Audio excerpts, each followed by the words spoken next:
Today was a special day in Baltimore. Colt fans were honoring one of their all-time greats, Lenny Moore. Perhaps no one will ever be able to match the flying feet of number 24, but herein lies one of the secrets of the Colts' success. Although unable really to replace a Lenny Moore, a Gino Marchetti, a Raymond Berry, or most recently a John Unitas, the heirs to their positions have been instrumental in keeping Baltimore at the top. Today, these men would do it again, play a key role against the Minnesota Vikings. I'm Jack Whitaker, and this is the NFL Game of the Week.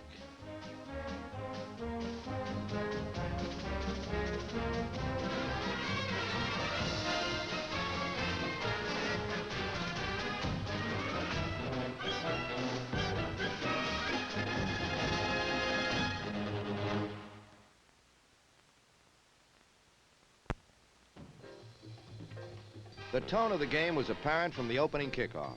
This was to be a crisp, hard-hitting struggle between two of the NFL's best defensive units.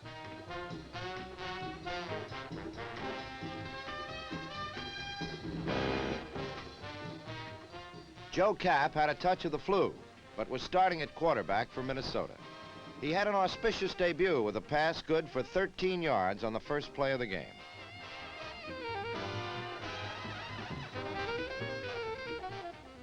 Three plays later, he almost shocked the stadium. His bomb was perfectly thrown, but was dropped by flanker Tom Hall, only fingers away from a touchdown, and the Vikings had a punt on their first series.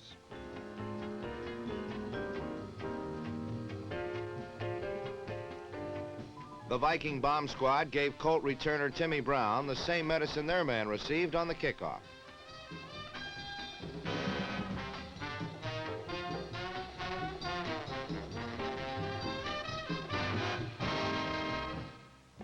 Super sub Earl Morrow would try to weave his magic for the 10th time in 11 games. Today his plan would be to work on the left side of the Viking secondary by using his flanker, number 87, Willie Richardson, on short, medium, and long patterns.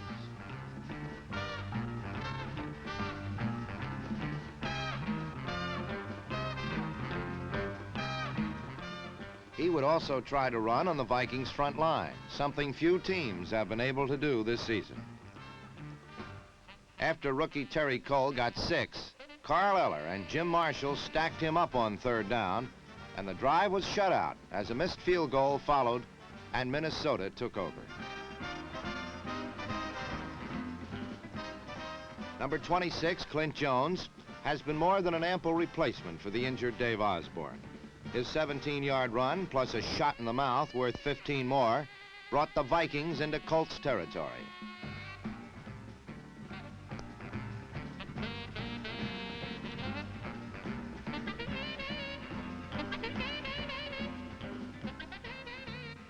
Kapp is more than ample at scrambling when trapped by an onrushing line.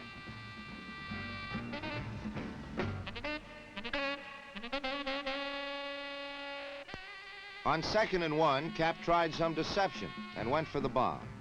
His idea was good, but his execution was not. Rick Volk picked off his pass, and Baltimore now had its second chance with the ball.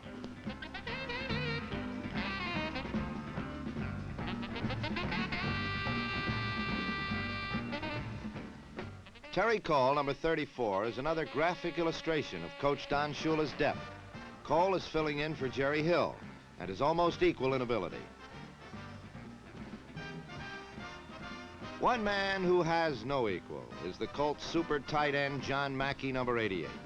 Big, strong, and fast, Mackey's reception brought the ball to the 45. Morrow used only 3 plays to move the ball 87 yards. The third was this bomb to Willie Richardson, perfectly led by Morrow's high, deep pass. 1st and 10 on the 3.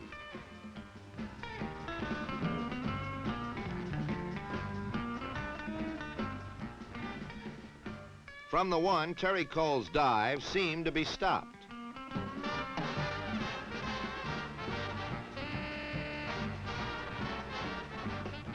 But on the replay, we can see that the referee did signal a touchdown and a 7-0 Baltimore lead.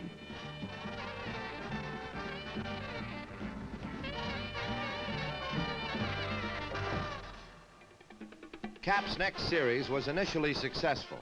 He tried to probe both sides of the Colt line with Clint Jones, but failed to get a first.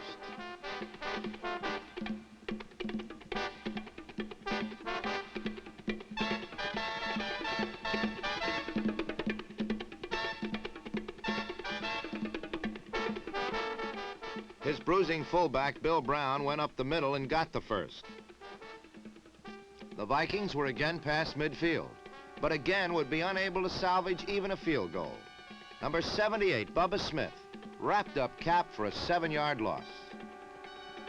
Then on 2nd and 17, Cap faked long and completed a short one, but to the Colts' Don Shinnick. Baltimore's second interception protected a 7-0 first quarter lead.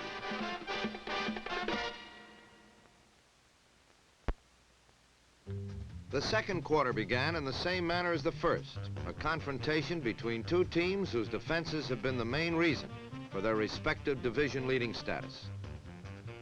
Both have quick and agile front fours, and although the Colts have an edge in the secondary, the Vikings is much improved. In fact, Coach Grant employs as many as 7 backs on obvious passing downs.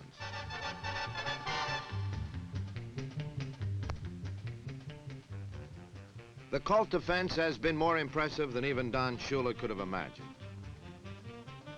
Led by Billy Ray and Bubba Smith, Fred Miller, Ordell Bracey, and a set of youthful linebackers, Baltimore's defense has rivaled the Rams as the NFL's #1 unit and has given its explosive offense an unusual number of opportunities.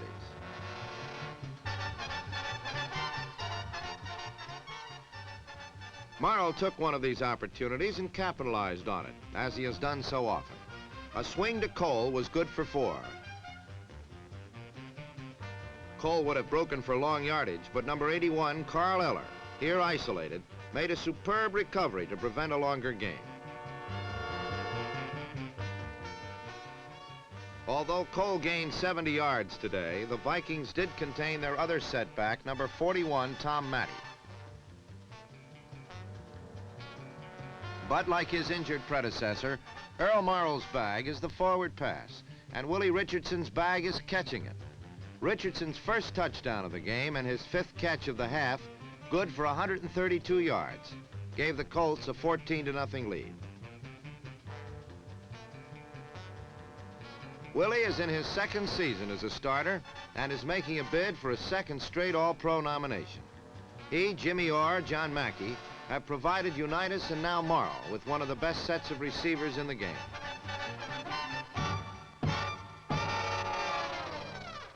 Minnesota has a rookie return specialist named Bob Bryant, number 20, and he almost broke the ensuing kickoff before being knocked to the ground by the Colts' own return man, Preston Pearson.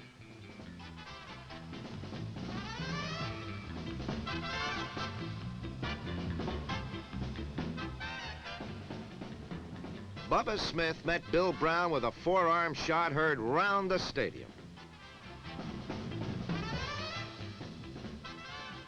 On the play, however, Smith had jumped off sides, and his karate chop would be erased in the records.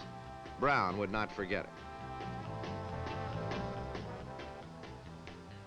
If Smith's forearm could be heard, Joe Cap had lost his voice and could not. Gary Quazzo was now at the Viking helm, and he tried to move on the ground. Jones did just that, sweeping right end to the Colt 40. Quazzo should have stuck to the ground, for once again the Colt defense prevented the pass and pushed the Vikings backward and out of field goal range.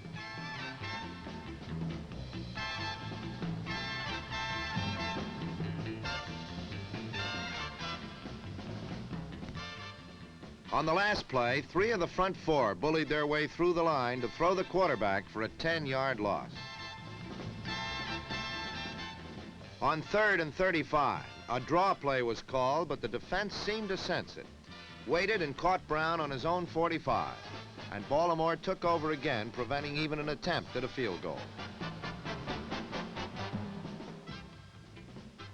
Morrow was mixing his plays beautifully today. He first used his deep receiver, Jimmy Orr, on a short pattern. Then he called a play that had been 99% successful, an end around to Mackey, but linebacker Roy Winston forced the play in, and Morrow went back to the air.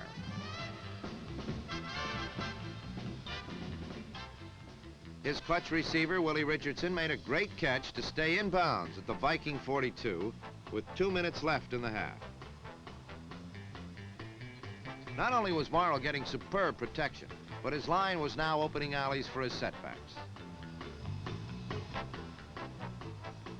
First Tom Matty around the right side, then Terry Cole on a swing pass in the middle, and Baltimore was on the 18.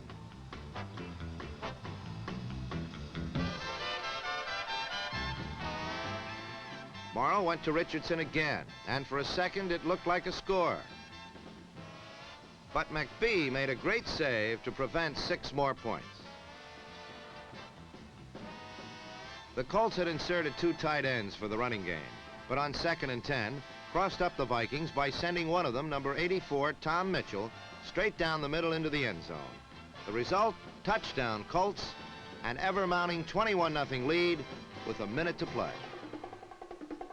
But Gary Quazzo was taught to beat the clock by the master of the 2-minute drill, and he succeeded in doing just that.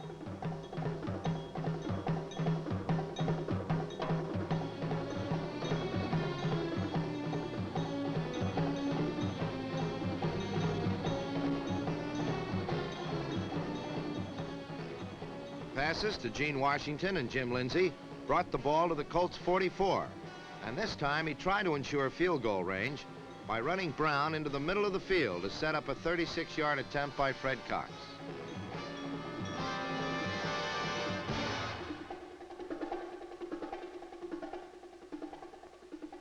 The kick was good, but as the half ended, a superior defense and an unstoppable combination had put the Colts into a commanding 21-3 lead.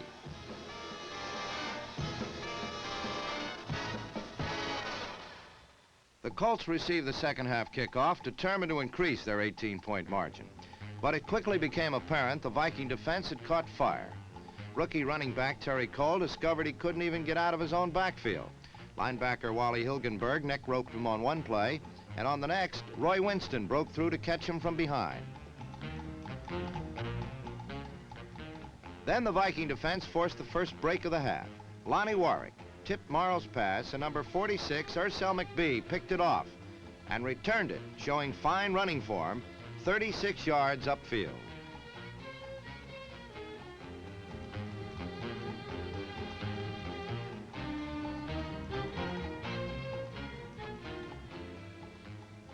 A repeat of the play reveals number 41, the intended receiver Tom Matty, was blocked out of the play by Roy Winston, leaving McBee in an uncontested position for the football.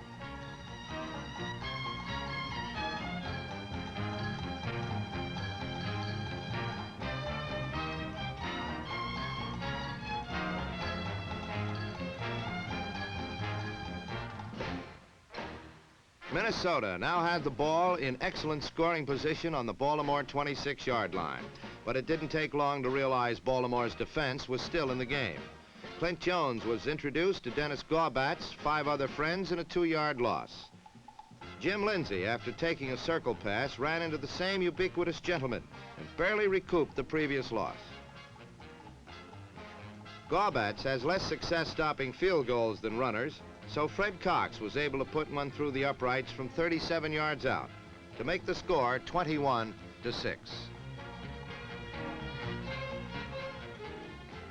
Morrow, who had been so successful with the long pass in the first half, tried to find Orr with one over the middle, but it was almost intercepted by veteran Ed Scirocco. Morrow then had the fleet Willie Richardson isolated on linebacker Winston, and the flanker executed the sideline hop for an 18-yard gain and a first down.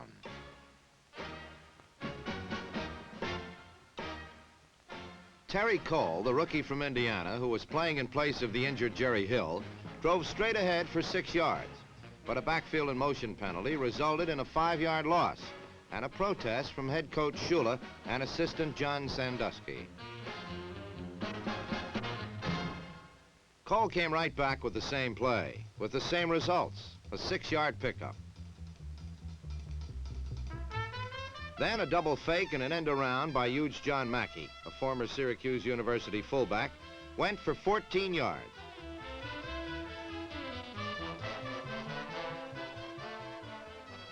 It was the Morrow-Mackey combination again, and another chance for number 88 to display good running form.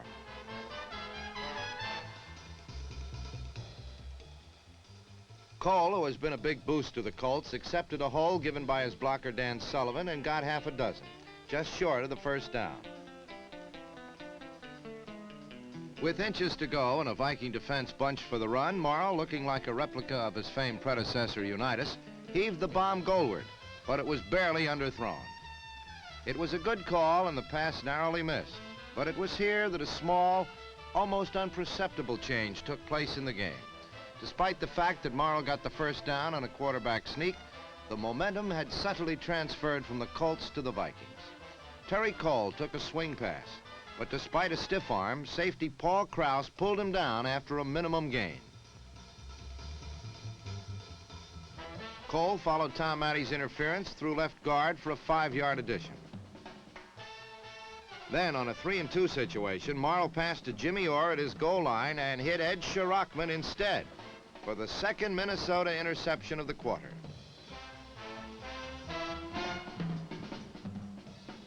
A repeat of the play from the ground shows number 70 Jim Marshall block Morrow's view just as he released the ball, allowing Shirachman to make the interception. The 7-year veteran leads the Vikings in career interceptions and broken noses. Suddenly it was apparent that Quazzo, the Colts' former backup quarterback, had a chance to be the hero of the game. He pinpointed a pass to Gene Washington between two Colt defenders. Another key penalty nullified the gain. So Quazzo threw to Washington again, and the former Big Ten high hurdles champion pulled it in for a 7-yard gain. Then Quazzo fired a strike over the middle to rapidly improving second-year man John Beasley for a first down. As if to remind their former teammate that this was the Colts defense he was taking apart, 12-year veteran Ordell Bracey, number 81, ran Quazzo into the ground. But a penalty nullified the loss. Another look at the play spotlights Bracey's individual effort and reveals Quazzo barely hung on to the ball after being tackled. The Colt defense wasn't going to give Minnesota the run. Clint Jones met a wall of blue shirts. So Quazzo returned to the air, and John Beasley and the 231-pound sophomore tight end from California made it an 18-yard first down.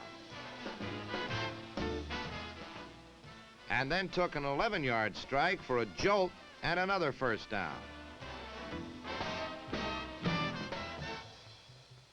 The Baltimore front four penetrated again, however, and Quazzo lost the ball in attempting to avoid it. Luckily, his center, Mick Tingelhoff, recovered for a loss of 6. After a run failed, Quazzo continued his exploitation of the Baltimore secondary by passing to Washington for a 12-yard completion on 3rd down long yardage. But it was short of a first down, and Cox kicked his 3rd field goal 9 seconds into the 4th quarter.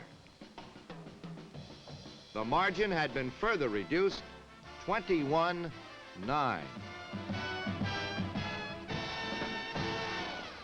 The crux of the entire game came on the next 2 series of downs. Baltimore blundered on 3 consecutive plays. Morrow's pass was intercepted by Shirachman deep in Baltimore territory, but a disastrous pass interference penalty gave the Colts 15 yards and returned the ball to them. Next, Morrow and Cole botched a handoff, with Cole recovering. Then Jim Marshall forced a Morrow fumble, and Carl Eller recovered the fumble at the Baltimore 24.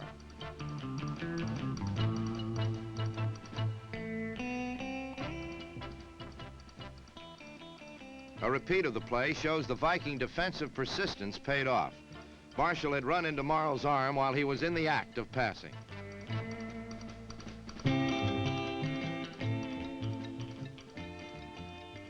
In the second crucial series of downs, quarterback Quazzo quickly directed his Vikings into scoring position.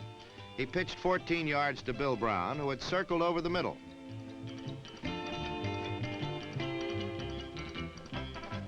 And then he hit Beasley right at the goal line. Defender Rich Volk stubbornly refused to let him in for the score.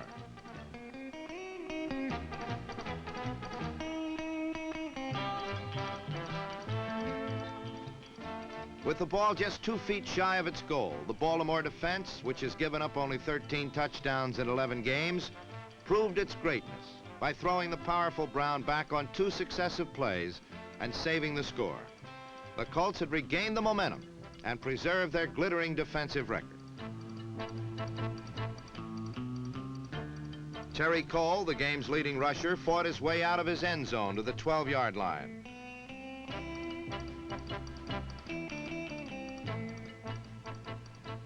Then Tom Matty, on the age-old Statue of Liberty play, moved the ball further upfield.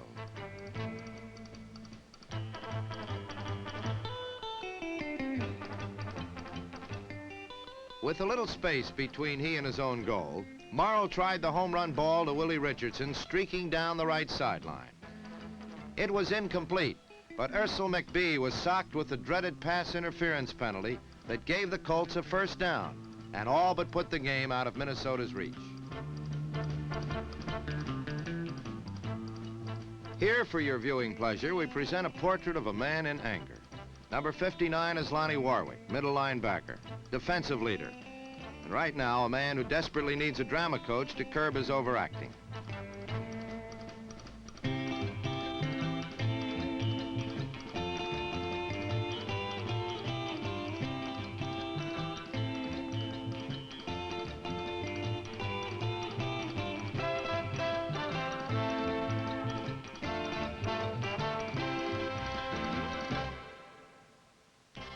The game still wasn't tucked away, however. Morrow lost the ball on a rollout when hit by Dale Hackbart. And although the former Wisconsin Rose Bowl star recovered the ball, it was out of bounds and the Colts retained possession.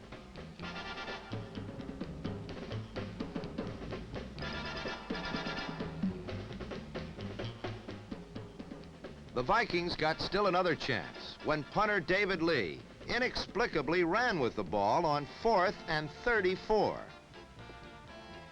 He got 3 yards and some amazed looks from his teammates. With the ball in Colt territory, Quazzo did his best to capitalize on the situation, but Bubba Smith hauled him down before he could get the ball off. And then he tripped over his own fallen blocker to end any threat. Baltimore took over and Timmy Brown personally ran out the clock. It was an important win for the Colts, who retained their lead in the Coastal Division and brought their record to 10-1. Minnesota's loss shaved its lead to the narrowest of margins, 1/2 game over the still dangerous Green Bay Packers. The Vikings entered the game with the reputation for chewing up passers, but it was the Baltimore defensive line with its balance of youth and experience that in the end made the difference. Minnesota coach Bud Grant has said, "You can tell the worth of a team by the way it reacts when it falls 2 touchdowns behind. It must continue to play its game." Unfortunately for Grant, Messieurs Bracey, Miller, and the 2 Smiths went right on playing their game also.